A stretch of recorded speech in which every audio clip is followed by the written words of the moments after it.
আসসালামু আলাইকুম। কেমন আছেন সবাই? আশা করি সবাই খুব ভালো আছেন। সবাইকে স্বাগতম জানিয়ে শুরু করছি আজকের নতুন আরেকটি পর্ব। আজকের পর্বে আমি তৈরি করছি ভ্যানিলা স্পঞ্জ কেক। আর এই কেকটি আমি একদম সহজ উপায়ে তৈরি করেছি। আর আপনারা তো দেখতেই পাচ্ছেন এটা কতটা স্পঞ্জ হয়েছে। এই কেকটি আজকে আমি চুলায় তৈরি করেছি।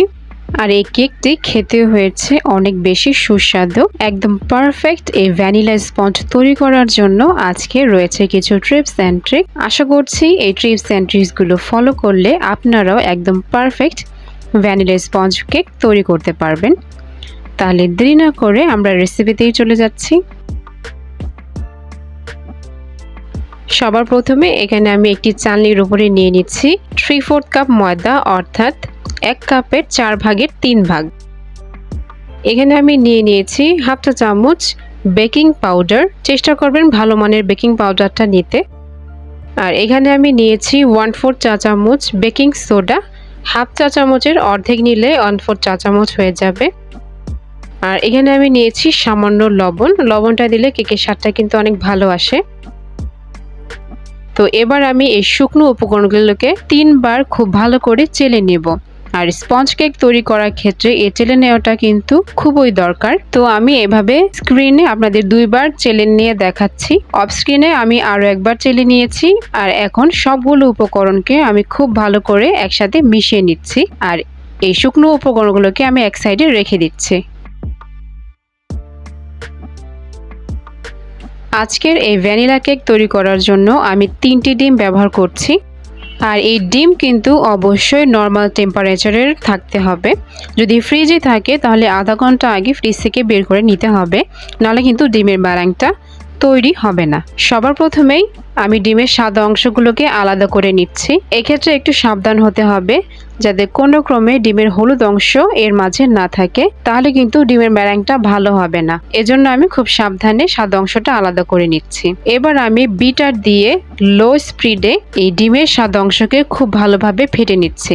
এই ডিমটা ফেটে নেওয়ার এক পর্যায়ে দেখতে পারবেন একটা ফোমি ফোমি ভাব এসে পড়বে সামান্য। যখন দেখতে পারবেন যে একটা সাদা ফোমি টেক্সচার এসে পড়েছে, তখনই এর মাঝে আমরা চিনি ব্যবহার করব। তো এখানে আমি 3টা ডিমের জন্য হাফ কাপ পরিমাণ চিনি নিয়েছি। কিন্তু এই চিনিটাকে আমি কিন্তু একবারে ব্যবহার করব না, অল্প অল্প করে ব্যবহার করব। আর বিটার দিয়ে খুব ভালো করে বিট করে নিব। অল্প অল্প করে চিনি দিয়ে খুব ভালো করে বিটারের মাধ্যমে আমি মিশিয়ে নিচ্ছি।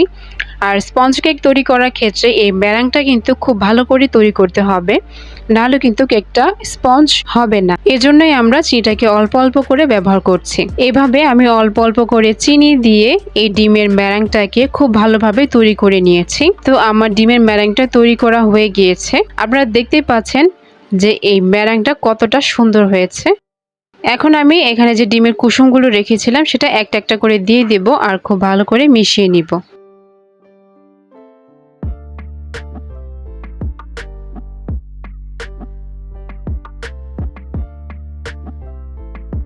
তো সম্পূর্ণ ডিমের কুসুমগুলো আমি এখানে দিয়ে দিয়েছি আর খুব ভালো করে বিটার দিয়ে আমি মিশিয়ে নিয়েছি।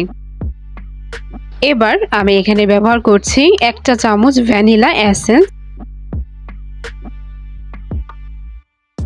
ভ্যানিলা এসেন্স দেওয়ার পর আমি হালকা একটু বিট করে নিচ্ছি। আর সবার শেষে এখানে আমি ব্যবহার করছি 2 টেবিল চামচ পরিমাণ সয়াবিন তেল। আপনারা যদি চান তাহলে এখানে 3 টেবিল চামচ পরিমাণও ব্যবহার করতে পারেন, তবে আমার কাছে মনে হয় 2 টেবিল চামচটা একদম পারফেক্ট। তো তেলটা দেওয়ার পর আমি জাস্ট 45 সেকেন্ডের মতো একটু বিট করে নেব। অতিরিক্ত বিট করার কোনো প্রয়োজন নেই, এতে করে ব্যারাংটা কিন্তু নষ্ট হয়ে যাবে। এবার আমি শুকনো উপকরণগুলো নিয়ে নিয়েছি। এই শুকনো উপকরণগুলোকে আমি কয়েকবারে এই ডিমের ব্যারাঙের সাথে মিক্স করব। আমি অল্প অল্প করে এই শুকনো উপকরণগুলো উপরে দিয়ে দিচ্ছি আর খুবই আলতো হাতে এটা একসাথে মিশিয়ে নিতে হবে। এখানে কিন্তু তাড়াহুড়া একদমই করা যাবে না, কারণ স্পঞ্জ কেকের স্পঞ্জটা তৈরি হয় এই ডিমের ম্যারাংটার জন্যই। তো ডিমের ম্যারাংটা যদি কোনোভাবে নষ্ট হয়ে যায় তাহলে কিন্তু কেকটা স্পঞ্জ হবে না। এজন্যই আমাদের এই মিশ্রণ করার সময় একটু সতর্ক থাকতে হবে। তো আপনারা দেখতেই পাচ্ছেন আমি কিন্তু খুবই আলতো হাতে এটা মিক্স করে নিচ্ছি।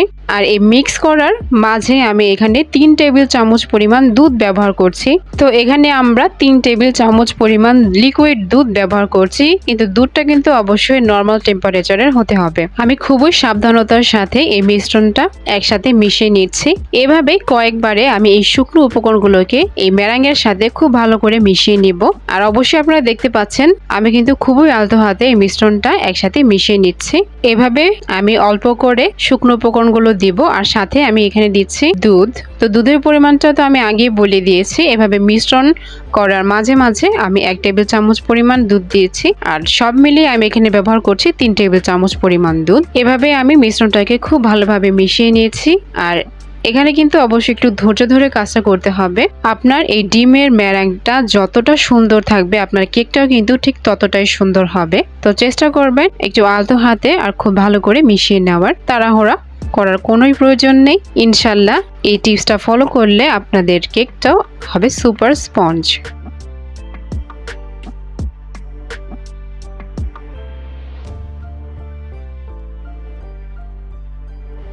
আমি সবগুলো উপকরণ মিশিয়ে নিয়েছি, আর আমার এই ব্যাটারটা কিন্তু তৈরি হয়ে গিয়েছে। আপনারা দেখতেই পাচ্ছেন যখন আমি কোনো সংখ্যা এভাবে লিখছি সেটা কিন্তু কিছুক্ষণ স্পষ্ট থেকে তারপর মিলিয়ে যাচ্ছে। ব্যাটারটা কিন্তু অনেক বেশি শক্তও হয়নি, আবার অনেক বেশি নরমও না, একদম পারফেক্ট একটা কনসিস্টেন্সিতে রয়েছে। তো এখানে আমি একটি সসপ্যান ব্যবহার করছি। সসপ্যানের নিচে আমি বেকিং পেপার দিয়ে অয়েল ব্রাশ করে দিয়েছি।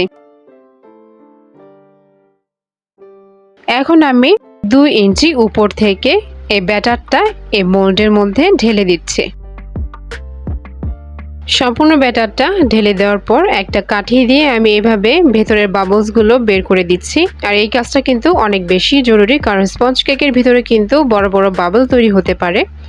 আর সবার শেষে আমি এভাবে খুব জোরে জোরে একটু ট্যাপ করে দিচ্ছি, এতে করে কোনো প্রকার এয়ার বাবল থাকলে সেটা কিন্তু বের হয়ে যাবে, আর আপনার কেকটা কিন্তু সুন্দর তৈরি হবে। এবার আমি একটি হাঁড়ি প্রিহিট করে রেখেছিলাম 5 মিনিটের জন্য মিডিয়াম লো হিটে। এবার আমি হাঁড়িতে এই মোলটা বসিয়ে দিচ্ছি, আর ঢাকনা দিয়ে খুব ভালো করে ঢেকে দিতে হবে যাতে কোনো প্রকারে কোনো বাতাস বের হতে না পারে। আর এভাবে আমি এই কেকটাকে 40 থেকে 45 মিনিট একদম লো হিটে বেক করব। কেকটা বেক করা হয়ে গিয়েছে। তো এখন আমি সাইড থেকে একটি চাকুর সাহায্যে এভাবে খুব ভালো করে খুলে নিচ্ছি, এতে করে খুব সহজে মোল্ড আউট করা যাবে। কেকটা আমি বের করে নিয়েছি, এরপর নিচের সেই বাটার পেপারটা আমি সরিয়ে নিচ্ছি। আপনারা দেখতেই পাচ্ছেন যে চুলায় তৈরি করা সত্ত্বেও কেকের কালারটা ঠিক কতটা সুন্দর এসেছে, আর কেকটাও কিন্তু অনেক বেশি সফট হয়েছে। আপনারাও কিন্তু খুবই সহজে চুলায় এই স্পঞ্জ কেকটি তৈরি করতে পারেন। আর এই স্পঞ্জ কেক দিয়ে কিন্তু আপনারা লেয়ার বার্থডে কেকও তৈরি করতে পারবেন, অথবা আপনারা এভাবে এই কেকটা খেতে পারবেন। এই কেকটা কিন্তু এভাবে খেতেও খুবই সুস্বাদু। এই স্পঞ্জ কেকটাকে আমি এখন 3 পার্টে কেটে নিচ্ছি। আপনারা চাইলে এই স্পঞ্জ কেক দিয়ে কিন্তু বার্থডে কেকও তৈরি করতে পারবেন। পরবর্তীতে আমি সেই ভিডিও নিয়ে হাজির হব ইনশাআল্লাহ। সবাই আমার জন্য দোয়া করবেন। আশা করছি আমার এই ভিডিও আপনাদের খুব ভালো লাগবে। আর যদি ভালো লেগে থাকে তাহলে আপনার ফ্রেন্ডস অ্যান্ড ফ্যামিলির সাথে আমার এই ভিডিওগুলো শেয়ার করবেন, আর আমার এই চ্যানেলের সাথেই থাকবেন। আজকে আর কথা বাড়াচ্ছি না, সবাই ভালো থাকবেন, সুস্থ থাকবেন। আল্লাহ হাফেজ।